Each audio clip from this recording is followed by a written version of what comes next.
ሁላችንን የገደለችው ኪራ። አትፊ ቆንጅት ኪራ ለኔ ያለው ፍቅር አለብልሽን አንቺን ራሱ በገልሽ።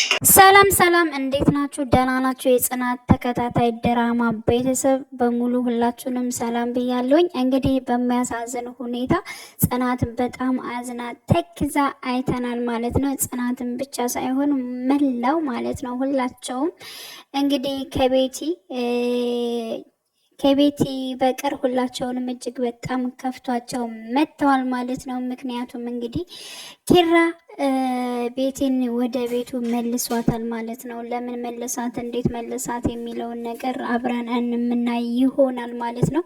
እንግዲህ ኪራ ያው መቼ እንደሚጋቡ በቃ በጣም ቸኩለው እንደሆነ እዚህ ጋር መግቢያው ላይ ጽናትና ኪራ ያወሩ ነበር ማለት ነው። እና ግን ኪራ ያላሰበው ነገር ገጥሞታል። እሱ ምንድነው ባላወቀው ሰው የሆነ ወረቀት ይደርሰዋል ማለት ነው። ወረቀቱንም ደግሞ አውቶ ገልጦ ሲያየው ሰራተኛዋ የምታሰሰጠው እሱንም ወረቀት የላከችው ቤቲ ነው። እንግዲህ ያ የሚያሳየው ደግሞ ሙሉ የጽናትን ገላ ነው የሚያሳየው ማለት ነው። እና እሱ በጣም ደንግጦ ምንድነው ብሎ በጣም ተበሳጭቶ ምናምን ነገር በቃ ይሄን ነገር ከኔና ካንቺ ማንም ሰው እንዳትነግሪ፣ ማንም እንዲያውቅ አልፈልግም፣ ጽናትም እንዳሰማ ብሎ ለሰራተኛዋ ይነግራታል ማለት ነው። እና ያን ነገር በማየት በመደንገጥ ለራሱ ብቻ ያየውን ነገር ይዞ ዝም ብሎ ነገሮቹን በፍርሃት እንዲሁም ደግሞ እንቅልፍ በማጣት ያሳልፋል ማለት ነው። እንዲሁም ጧት ተነስቶ ደግሞ ለመራዊት እባክሽን አደራ ጽናትን እንዳታያት አጎኗ እንድትሆኝ እፈልጋለሁ። እኔ በምንም አይነት ነገሮች ላይ ብሆን አንቺ ግን እሷን እንድታያት አልፈልግም። ስለዚህ ከጎኗ ሆኝልኝ ብሎ ቃል አስገብቷታል ማለት ነው። ምን ሆኖ ነው? ምን አድርጋ ነው? ምንድን ነው ብላ ብትጠይቅም መራዊት መልስ አልተሰጣትም። ብቻ ግን አደራ ጽናትን ብሎ ቃል አስገብቷታል ማለት ነው። እንግዲህ ያው የተላከለት ወረቀት ያው የምታስፈራራው ቤቲ መሆኗን እንግዲህ አውቋል። ቤት ድረስ መታለች ከሰራተኛዋ ጋር ስትጨቃጨቅ ብሩን አስገባሽልኝ አላስገባሽልኝ እያሉ ሰራተኛዋ ጋር ቤቲ በምታወራበት ሰዓት እንግዲህ ኪራ መቷል ማለት ነው። በነገራችን ላይ ቤቲ በጣም እንደውም በጣም እያስጣላች ወይንም ደግሞ ንግግሯ በጣም ከመጠን በላይ የሚከብድ ንግግሮች ነው የምትናገረው ማለት ነው። እንግዲህ እሱንም ሰራተኛዋን በጣም እየዛተችባት ነበረ።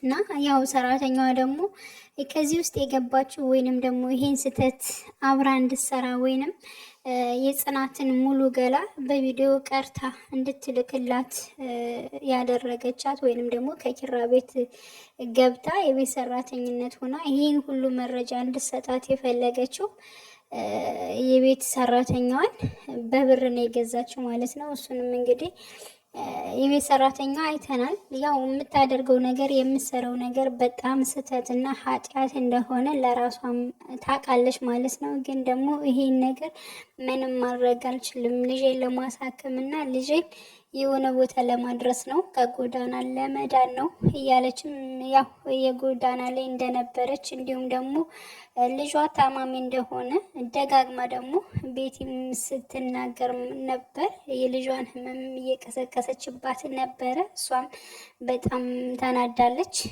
ማድረግ ከፈለግሽ መሳደብ ከፈለግሽ እኔን ብቻ ስደቢ፣ ልጄን ግን አትስደቢብኝ በማለት መልሳላታለች። እንግዲህ ኪራ በመጨረሻም ቤቲን ካገኘ ከተገናኙ በኋላ የምትፈልገው ነገር ምን እንደሆነ ጠየቃት። እንዲሁም ያን ቪዲዮ ማጥፋት የምችለው በምን መንገድ ነው?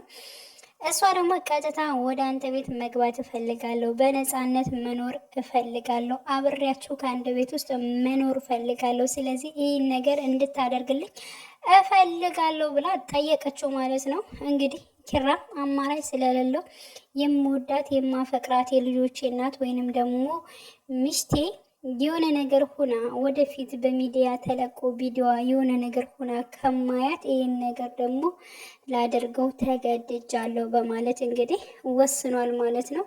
እንግዲህ ምንም ነገር ሳይሰሙ ወይንም ደግሞ ምን እንደሚያመጣ ምን ሰፕራይዝ እንደሚያደርጋቸው ሳያውቁ ናሆሜ እንዲሁም መራዊት እንዲሁም ጽናትን ሰብስቦ ሳሎን ጠብቁኝ ብሎ በመጨረሻም እንግዲህ ቤቴን እንደዚህ እዟት መጥቷል። ቤቱ ድረስ ማለት ነው። ጽናት ለምንድን ነው እንደዚህ የምታደርገው? ለምን በድጋሚ ልቤን ትሰብረዋለህ? አልሰብረውም ብለህ እኮ ቃል ገብተህ ነበር ኪራ፣ ለምንድን ነው እንደዚህ የምታደርገኝ? በማለት እንግዲህ ጽናትም በጣም በብዙ ውስጥ ሆና ተናግረዋለች ማለት ነው። ኪራ ግን ዝም ብሎ ደርቆ ነበረ ቁሞ የቀረው። ናሆሚም ጭሆበታል። ለምንድን ነው እንደዚህ የምታደርገው? ለምን ይች ልጅ ገባች? መራዊትም እንደዚያው ጭሆበታለች። እና ጽናትም በጥፊ አንዴ አጭለዋለች ማለት ነው። ግን ያን ሁሉ ስታደርግ ምንም እየተናገራት አልነበረም። እንዲሁም ቤቲ ለምን ተመችዋለች ብላ ለሱ መከራከር ገጥማ ነበር ማለት ነው።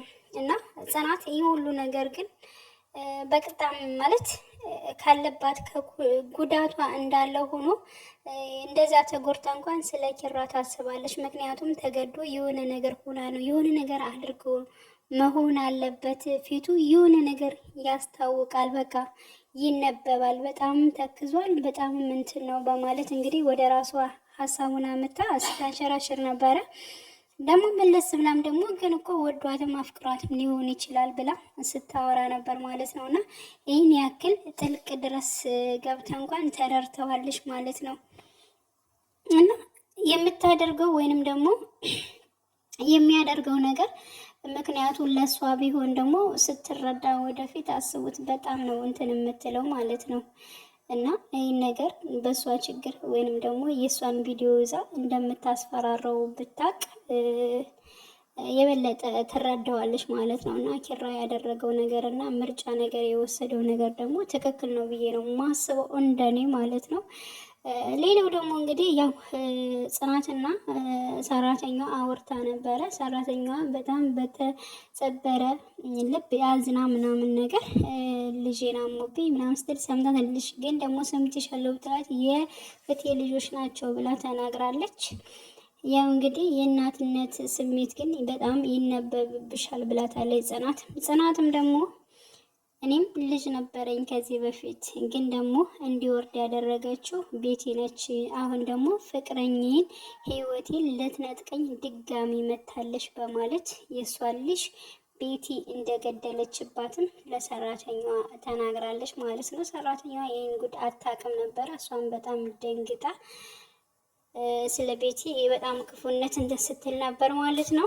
እና በቀጣይ እንዴት ነው የሚሆነው የሚለው ነገር እንግዲህ በነገራችን ላይ በዚህ እንኳን አታልፍም ማለት ነው። ቤቲ የሆነ ጉዳት ብቻ ጽናት ላይ እንዳታደርስ ነው ማለት ህይወቷ ላይ የሆነ ጉዳት እንዳታደርስ ነው እንጂ ቤት ውስጥ ገብታ ምን እንደምታደርግ አንተን ይብን አልፈልግም፣ እንደ ድሮ ፍቅረኛ እንኳን አላይህም፣ አልሰማህም በማለት እንግዲህ ኪራን ስትከራከረው ነበር ማለት ነው። ኪራ ደግሞ እኔን እንደፈለግሽ አድርጊኝ፣ ጽናት ላይ ግን አንድ ነገር አደርጋለሁ ብለሽ አልለቅሽም ሲል እንግዲህ ሲፎክር አይተናል ማለት ነው።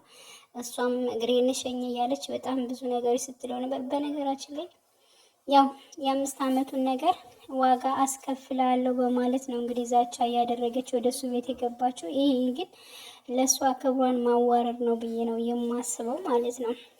እና ያለው ነገር ይህንን ይመስላል እንግዲህ ፓርትስ 42 ነው። ሁላችንም በጉጉት እንጠብቃለን። በያላችሁበት ሰላማችሁ ይብዛልኝ። ውድ የቻናሌ ቤተሰቦች ሰብስክራይብ አድርጉኝ። ስለምታደርጉኝ እጅግ በጣም አመሰግናለሁ።